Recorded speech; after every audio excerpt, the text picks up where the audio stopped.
जी, अस्सलाम वालेकुम व्यूअर्स, कैसे हैं आप सब लोग? ठीक हैं।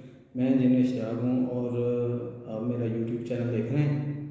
आज सेकंड टॉपिक है जो मोटिवेशनल स्पीच के अंदर आता है और घरेलू चीज़ों में आता है। हमारे घरों में आमतौर पे होता है, बच्चे जहाँ भी होंगे, बड़े होंगे तो ये चीज़ें होंगी। तो इसमें यह है कि बच्चों की वो कौन सी आदत हैं जो बदतमीज़ी के ज़ुमरे में आती हैं, जो डिसरिस्पेक्टफुल के ज़ुमरे में आती हैं, और ये ऐसी चीज़ें हैं जो इनअप्रोप्रिएट होती हैं और जो बच्चों को बार बार सिखाने के बावजूद अगर बच्चे करते हैं और ये चीज़ें जो बुरी हैं वो बदतमीज़ी के ज़ुमरे में आती हैं।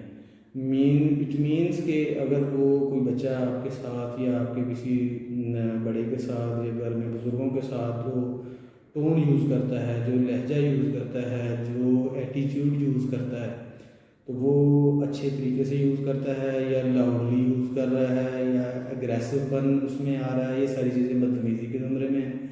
या किसी को वो हर्ट कर रहा है या हिट कर रहा है समझाने के बावजूद। अगर किसी की हेल्प कर रहा है तो बड़ी अच्छी बात है, अगर ना चाहते हुए उसे किसी को हिट हो गया है या हर्ट हो गया है तो उसको उससे सॉरी करनी चाहिए, ये भी उसकी इस्लाह में आता है। इसी तरह से कोई अगर किसी को टीज़ करता है, बार बार करने से किसी दूसरे बच्चों को करता है, बड़ों से डिसरिस्पेक्टफुल करता है, मीन को बड़े आके बैठे हैं, आपने समझाया भी है कि आपने अच्छे तरीके से मिलना है, सलाम करना है, वो रूड हो जाते हैं, तो वो चीज़ इसमें नहीं आनी चाहिए। अगर वो लोगों को बार बार डिस्टर्ब करते हैं मना करने के बावजूद, ये भी बदतमीज़ी के ज़ुमरे में आता है। मेहमान आते हैं, उनसे मिलते नहीं हैं, अगर कोई बड़ा आता है तो उसको चेयर नहीं देते, बैठे हुए हैं, बड़े करीब खड़े हैं, तो आपने समझाया हुआ है तो ये भी बदतमीज़ी के ज़ुमरे में आएगा। मिसबिहेव करते हैं बच्चे, स्कूल के कोलीग्स के साथ कर सकते हैं, क्लास फेलोज के साथ कर सकते हैं, टीचर से करते हैं मिसबिहेव, उनकी कंप्लेंट्स आती हैं, ये चीज़ें बदतमीज़ी के ज़ुमरे में आती हैं। बार बार जो आप मना कर रहे हैं उसके बावजूद वो लाउड कर रहे हैं, एटीट्यूड गलत कर रहे हैं, शोर कर रहे हैं, आगे से फिक्रे कसते हैं। आजकल तो लोग जो हैं, बड़े जो बुज़ुर्ग हैं, वो हमारे लेवल के जो टाइम होता था तो पेरेंटिंग काफ़ी सख्त होती थी। आजकल तो उनको पोलाइट इतना हो जाते हैं सारे, और उनकी जो बातें हैं, गलतियां हैं, दरगुजरी बड़ा करते हैं और चुप रहते हैं, और यही बच्चे कल को बड़े होकर माँ बाप रोते हैं।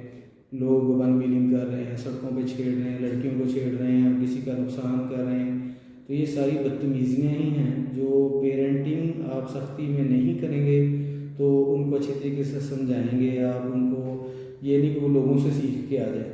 लोग, दोस्त यार, दूसरे लोग गलत सिखा सकते हैं, पेरेंट्स, बड़े भाई, बड़ी बहन भाई, कज़न्स आपको अच्छे तरीके से समझा सकते हैं। तो ये सारी चीज़ें जो हैं बदतमीज़ी के ज़ुमरे में जो आती हैं, और इसको कंट्रोल करना है, उनको हमने सिखाना है, बड़ों का अदब सिखाना है, और मुआशरे की इस्लाह इसी तरह से होगी, बच्चों की होगी। आप अपने बहन भाइयों के बच्चों को गाइड करें, अपने फैमिली के बच्चों को गाइड करें, गली में किसी बच्चे को गाइड करें, और लोगों से, बच्चों से प्यार करें। अच्छे तरीके से आप एटीट्यूड यूज़ करेंगे, रवैया अच्छा इस्तेमाल करेंगे, अच्छे पोलाइट तरीके से बात करेंगे, तो वो भी आपको देखते देखते ही सारी चीज़ें सीखेंगे।